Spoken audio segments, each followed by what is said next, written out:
नमस्कार दोस्तों, स्वागत है आपका एक और पाइथन ट्यूटोरियल में। तो इस वीडियो में हम थोड़ा रेंज मेथड को एक्सप्लोर करेंगे कि इसको कैसे यूज़ कर सकते हैं और काम कहाँ कहाँ आ सकता है ये हमारे। अब नाम से तो पता लग रहा है कि मेथड कोई रेंज प्रोवाइड करता होगा, लाइक एक स्टार्टिंग पॉइंट और एक एंडिंग पॉइंट हमें देता होगा कि इस रेंज में हम कुछ मैनिपुलेशन कर सकते हैं। एंड आई एम श्योर कि तुमने ये पहले यूज़ कर रखा है रेंज, लेकिन इस वाली वीडियो में हम थोड़ा इसको थोड़ा अच्छे से समझेंगे कि ताकि बाद में कभी यूज़ करना हो तो कोई कन्फ्यूज़न ना रह जाए कि वो हम कैसे कैसे कैसे यूज़ कर सकते हैं। और अगर जिसने कभी यूज़ नहीं किया है तो उसके लिए तो और अच्छा है कि वो कुछ नया सीख जाएगा। तो चलिए शुरू करते हैं। तो सबसे पहले सिंटैक्स देखते हैं इसका। तो जैसे नाम इंग्लिश, जैसे पाइथन तो बहुत आसान है, तो नाम ऐसा ही है रेंज। और इसमें ये 3 आर्ग्यूमेंट लेता है, एक स्टार्ट, एंड और एक स्टेप। तो जनरली जब हम इसे यूज़ करते हैं तो मोस्टली ये स्टेप हम नहीं देते हैं, लेकिन अगर ज़रूरत पड़े तो हम दे भी सकते हैं। तो अभी स्टेप पे नहीं जाता हूँ, अभी इसी को समझते हैं कि ये है क्या। तो इसके नाम से ही पता चल रहा है, सिंपल इंग्लिश लिखी है मैंने। रेंज है जो मेथड है पहले से इनबिल्ट मेथड है जो। और इसमें हम एक आर्ग्यूमेंट पास करते हैं स्टार्ट का और एक एंड का। तो स्टार्ट हो गया मान लो 0 और एंड हो गया मान लो 10। तो ये 0 से 10 के बीच के हमें नंबर्स दे देगा। ठीक है। तो बहुत सिंपल था। और एक स्टेप भी होता है। स्टेप ऐसे होता है, मान लो अगर तुमने इसे रेंज लिखा और स्टार्ट और एंड दे दिया और स्टेप नहीं दिया, तो एक एक के स्टेप पे चलेगा, लाइक 0 1 2 3 अप टू 10। लेकिन अगर तुमने स्टेप यहाँ पे कोई दे रखा है, पहले से स्पेसिफाई कर रखा है थर्ड आर्ग्यूमेंट में, जैसे 2 दे दिया, तो ये एक एक छोड़ के चलेगा, 0 2 4 8 ऐसे। और ऐसे 3 दे दोगे तो 3 3 छोड़ के चलेगा। तो इसलिए ये स्टेप भी कभी कभी हमारे बहुत काम आता है। सबसे पहले इसी को देखते हैं। अब जैसे ये स्टार्ट और एंड है, अब इसमें थोड़ी वैल्यू डाल देता हूँ स्टार्ट एंड की जगह।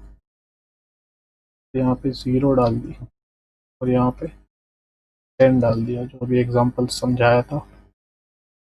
तो ये जो, तो इसमें जो रेंज होती है वो ऐसी होती है, 0 1 2 3 अप टू 9 जाएगा ये।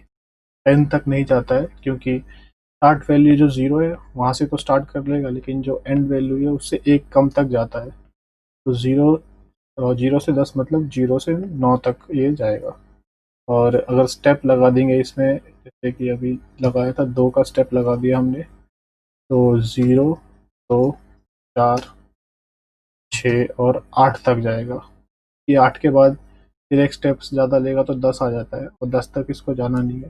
ये रेंज ही और 10 से कम तक है। ठीक है, मतलब 10 तक है तो मतलब 10 को नहीं छू सकता ये, उससे पहले ही ये रुक जाना चाहिए। तो ये 8 तक जाता है स्टेप लगा। ठीक है, ये तो ऐसा हो गया। लेकिन अगर मैं इसको प्रिंट करके देखूं, क्या देता है हमें, रेंज 0 से 10। तो ये क्या दे रहा है, ये तो वही चीज़ देती है इसने जो मैंने लिखी है। तो एक्चुअली में ये एक ऑब्जेक्ट रिटर्न कर रहा है और प्रिंट कर रहा है। तो हम इसे ऐसे यूज़ नहीं करते, हम इसको ऐसे यूज़ कर सकते हैं। तो अभी थोड़े एग्जांपल ले लेते हैं ताकि हमें इसके यूजेस भी समझ आ जाए। मोस्टली ये फॉर लूप में यूज़ होता है, जैसे कि फॉर आई इन रेंज 0 10। और फिर इसके बाद यहाँ पे हम मान लो आई प्रिंट करना चाहते हैं, तो सीधा ये लिख दिया। मैं इसको रन करता हूँ तो 0 1 2 देखो 9 तक जो बताया था वैसे इसने प्रिंट कर दिया है। ये जो आई है, रेंज, इन रेंज के बीच में, तो आई की वैल्यू क्या होगी, 0 से लेके 10 तक, मतलब 0 से लेके, और 10 तो नहीं लेता है, तो 10 - 1 तक, मतलब 9 तक ये प्रिंट कर रहा है। तो एक तो रेंज का ये काम हो गया। अब रेंज से हम लिस्ट भी बना सकते हैं। मान लो तुम्हें किसी ने बोला तुम्हें ऐसा कुछ करना है अपने कोड में कि एक लिस्ट चाहिए, 0 से लेकर 10 तक चाहिए। तो सीधा ऐसे 1 2 3 लिखने की बजाय, या फिर एक फॉर लूप लगा के ऐसे अपेंड करने की बजाय, सीधा तू ऐसे लिस्ट कर सकते हो रेंज 0 से 10 तो किसी में स्टोर कर देते हैं। एक ए में स्टोर कर दिया, चलो ठीक है। अब ए को प्रिंट करके देखो। तो अभी ये ए क्या आउटपुट दे रहा है हमें, जी एक लिस्ट दे दिया जो हमें चाहिए था। तो ना हमें फॉर लूप लगाने पड़ा, ना हमें एक एक करके ऐसे लिखना पड़ा खुद से। 10 तक तो लिख दोगे, लेकिन 100 तक कैसे लिखोगे? तो मैंने 100 कर दिया। तो अब ये डायरेक्ट 100 तक इसने एक लिस्ट बना दी, ठीक है। तो ये रेंज के ऐसे कैसे कुछ ज़रूरत पड़ जाती है कभी कभी हमें, तब कोई प्रॉब्लम सॉल्व करनी पड़ती है तो ये सब काम होते हैं रेंज के। और भी एक स्टेप वाला देख लेते हैं इसमें। मान लो स्टेप लगा दिया मैंने इसमें, तो अब ये 0 2 4 6 8 दे रहा है, जैसा हमने अभी देखा था कि ये एक एक छोड़ के अभी करेगा। 3 लगा दूंगा तो 2 2 छोड़ के करेगा। तो 0 के बाद 1 और 2 छोड़ के, मतलब 2 2 का जंप मार के 3 पे आ गया सीधे, फिर 6 फिर 9 10 तक नहीं जा सकता है इसलिए, ठीक है। अभी तक तो समझ गए होगे।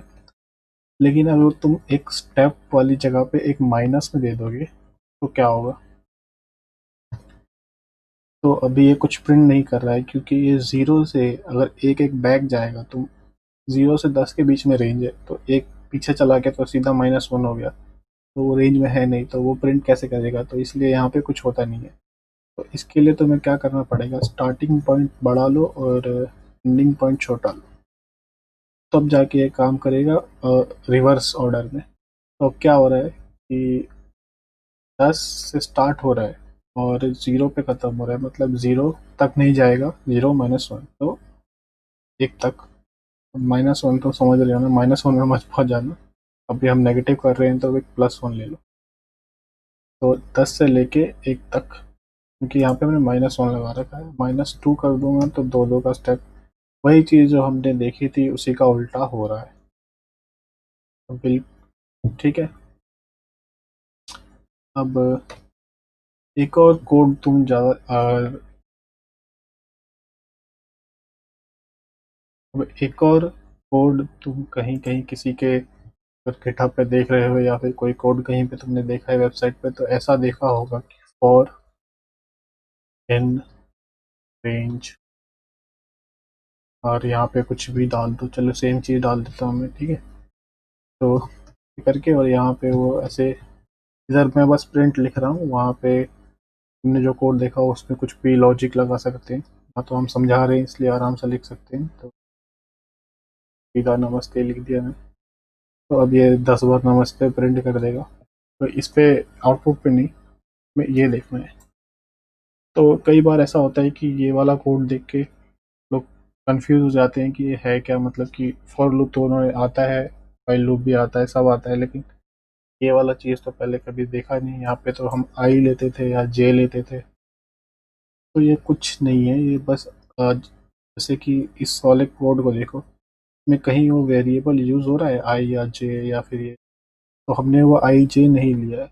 इसीलिए प्रोग्रामर्स क्या करते हैं जो काफ़ी टाइम से प्रोग्रामिंग कर रहे हैं और पाइथन में थोड़े इंटरमीडिएट लेवल पे आ चुके हैं, कि फालतू के वेरिएबल्स लेना बंद कर देते हैं।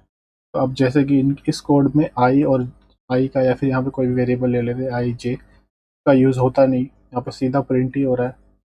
और कुछ रियल वर्ल्ड केस में कुछ और लॉजिक लग रहा होता, और उसमें ये आई की वैल्यू का यूज़ नहीं हो रहा होता, ठीक है। तो फिर उसकी जगह द ए की अंडरस्कोर ले लेते हैं, ताकि अभी अंडरस्कोर तो कोई यूज़ करेगा नहीं, तो देखने से पता चल जाता है कि इस आई या फिर इस वेरिएबल का कोई यूज़ नहीं है इस कोड में, ठीक है। तो बस इस वीडियो में इतना ही। आई होप तुम्हें समझ आ गया होगा हमने इसको कहाँ कहाँ यूज़ किया। एक बार रिपीट कर देता हूँ।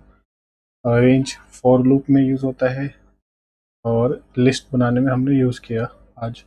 और कितने आर्गुमेंट लेता है? 3, स्टार्ट, एंड और एक स्टेप, ऐसे याद कर सकते हो। और स्टार्ट मतलब वहाँ से स्टार्ट होगा, और एंड मतलब वहाँ तक एंड होगा, तो उससे एक कम पे एंड होता है, ठीक है। जैसे 0 to 10 है तो 9 पे एंड होता है, और स्टेप मतलब कितने के जंप मारेगा। बस इस वीडियो में इतना ही, और मिलते हैं अगली वीडियो में। तब तक के लिए धन्यवाद।